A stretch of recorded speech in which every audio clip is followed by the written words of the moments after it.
बाबू زوی تا ما د اختر کالي جوړ کړي دي. زوی اختر لم کالي دله جوړ کړي دي. څو جوړې دي؟ زوی 4 جوړې دله جوړ کړي دي. غفور څه دی غفور؟ کوم غفور؟ هغه هغه زوی ته 8 جوړې کالي ورکړي وو. زه پروا نه لري، زه هم د اختره بعد بیا تا ته 3 جوړې در جوړې کړم. نو چېشتې نو ما ته به اختر بعد را جوړې. در جوړومه، بس زه در جوړومه. بس زه نن ځمه بازار له ستا کالي راوړمه. هلته مې جوړه چوټې دله اخیستې دي ډېر ښایستې، هغه هم دله راوړمه. ښه دی؟ بس واسه زما ګوټونه راواخله.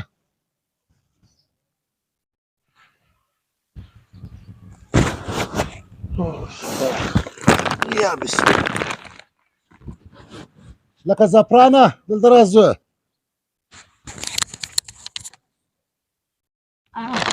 بس دا دي زویه، دا د اختر کالي هم دي او په دا کې د چوټې هم دي. سمه ده زویه؟ دا شو ستا مال کالي راوړه، زه په اختر کې مو واغوندم. بس په اختر کې به واغوندې زما زوی یې. چوټې موټې هم پکښې دي. کالي غواړم بله واره په شنه اختر کې تا ماته هم زاړه کالي راواغوستل. دا څنګه کوروله ورسه نوي کالي اغوندي. دا وار زه نوي کالي غواړم.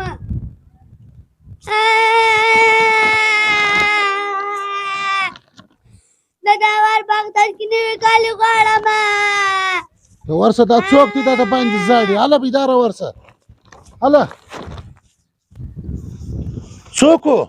هغه مس کور ته شاته کور دی، هغه مسکینان دي. هغه هلکه بغیر ورته ویلې ول ګور 3 جوړې کالي کړي دي، ما ته هم 1 جوړه کالي وراکړه.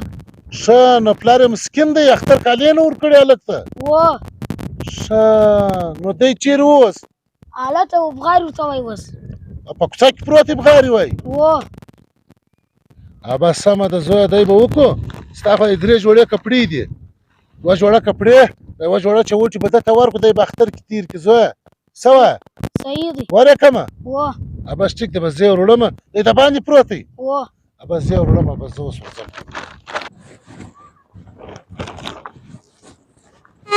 کالي غواړم،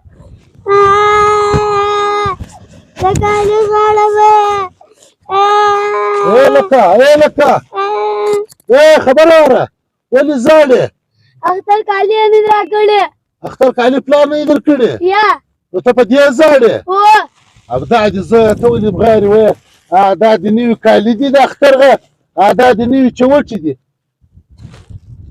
څنګه دي؟ خوند کوي؟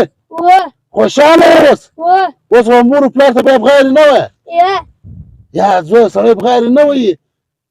بس ورسه زویه، بس دا کالي واخه، بس بیا به په اختر کې واغوندې. دا د نوي چوټې هم دي. هله منډه که ځه زویه، منډه بغیر به نه وایې بیا. بس خلکو ته پکار دی یاره چې پر دا غریبانان باندې لږ ښه نظر وکړي یاره. موږ خالي خپل اولاد په یاد یې ګسم د څنګه همسایګانو پړوسیانو دا یې ګسه په یاد لا نه دي. بس دا کوچنی دي، په دا 1 جوړه کپړو په دا 1 چوټه نو څه وسو چې ما وله راوړه. دی څوک در خوشحاله سو؟ یاره موږ ته معاشره کې وروره پر دا غریبانانو ګسه پام نشته.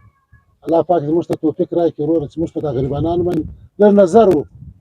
دا دنیا پاته ده، دا ولکه نه چا پلار پوره کړي نه چا پوره کړې ده. خیر خیرات به کوو یاره.